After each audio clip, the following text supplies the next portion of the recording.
Hello viewers, আশা করি আপনারা সবাই ভালো আছেন।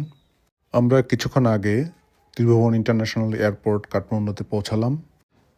আমার নেপাল ভ্রমণের এই ট্রিপটি সম্পূর্ণভাবে পারফেক্ট ডিলসের সৌজন্যে। প্রথমেই উত্তরীয় পড়িয়ে বরণ পর্ব। আমাদের এবারে ট্যুর হচ্ছে পারফেক্ট ডিলসের সৌজন্যে।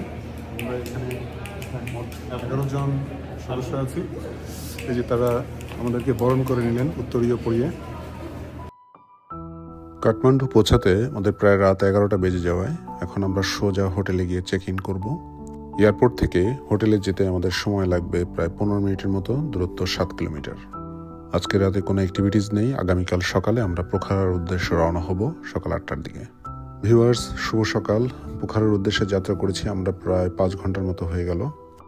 এই মুহূর্তে আমরা মুগলিং নামক স্থানে প্রায় 105 কিলোমিটার দূরত্বে কাঠমান্ডু শহর থেকে অবস্থান করছি। মুগলিং মূলত একটি রোড জংশন। এই রেস্তোরাঁতেই আমরা দুপুরের লাঞ্চ সেরে নিব। এখানে রোড সাইডে ফল পাওয়া যায়, যেমন বিশেষ করে কমলাগুলো খুবই সুমিষ্ট। রাস্তার এদিকটা কাঠমান্ডুর দিকে চলে গেছে।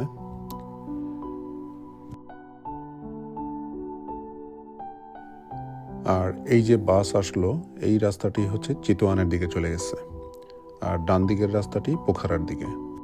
আগেই বলেছি, এটি হচ্ছে মূলত একটি রোড জংশন, কাঠমান্ডু, পোখারা এবং চিতোয়ানের সংযোগস্থল।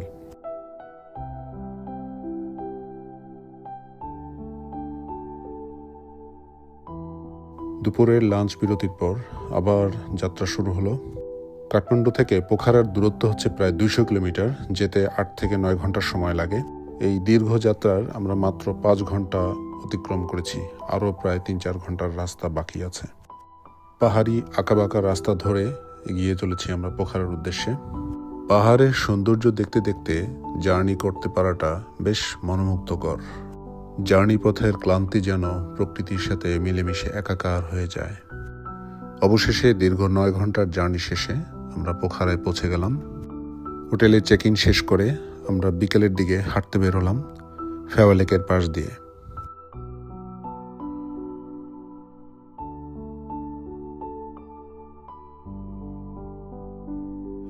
ফেওয়া লেকে বোট রাইডিং এর ব্যবস্থা আছে।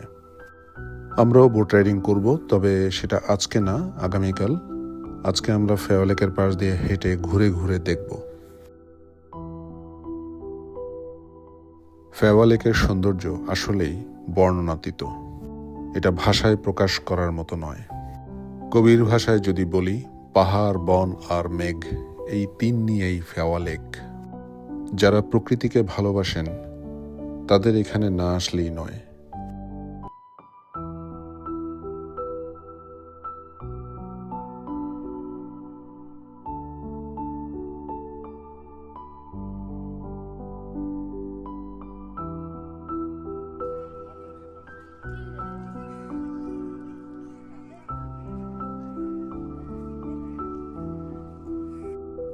লেকের পাশ দিয়ে হাঁটতে হাঁটতে চোখে পড়ে অনেক ধরনের খাবারের দোকান।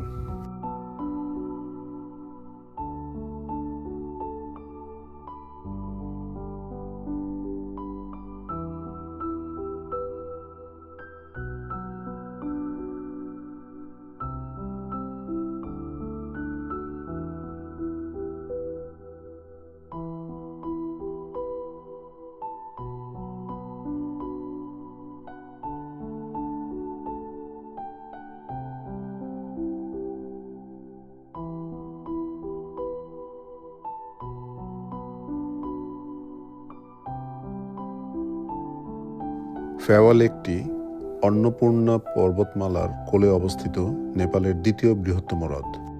এটির আয়তন প্রায় 5.5 বর্গ কিলোমিটারের একটু বেশি। পর্যটকগণ এখানে লেক পাশ ধরে হাঁটাহাঁটি, সূর্যাস্ত উপভোগ এবং বোট রাইডিং খুব এনজয় করেন।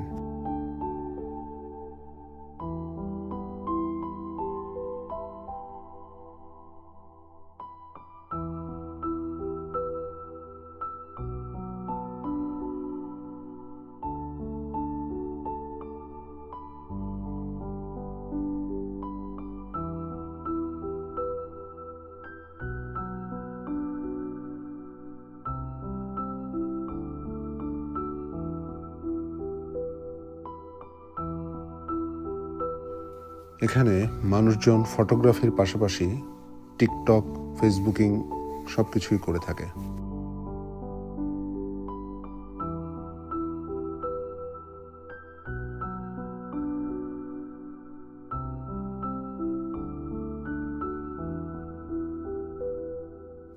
অবশেষে সন্ধ্যাবেলা আমরা একটু হাঁটতে বের হলাম। এই যে ডান দিকে যে বটগাছটা দেখা যাচ্ছে, এটা হচ্ছে পোখারার মেইন সেন্টার পয়েন্ট। পোখারা শহরের মেইন রাস্তার দুধারে বিভিন্ন রকমের দোকানপাট আছে। এই দোকানগুলো প্রায় রাত 12টা-1টা অবধি খোলা থাকে। এখানে বিভিন্ন রকমের পোশাক পরিচ্ছদ, খাবারের দোকান থেকে শুরু করে নাইট ক্লাব, বার সবকিছুই অ্যাভেলেবেল। রাতে আমাদের জন্য নির্ধারিত রেস্টুরেন্টে লোকাল সাংস্কৃতিক অনুষ্ঠান উপভোগের জন্য আমরা হাজির হলাম।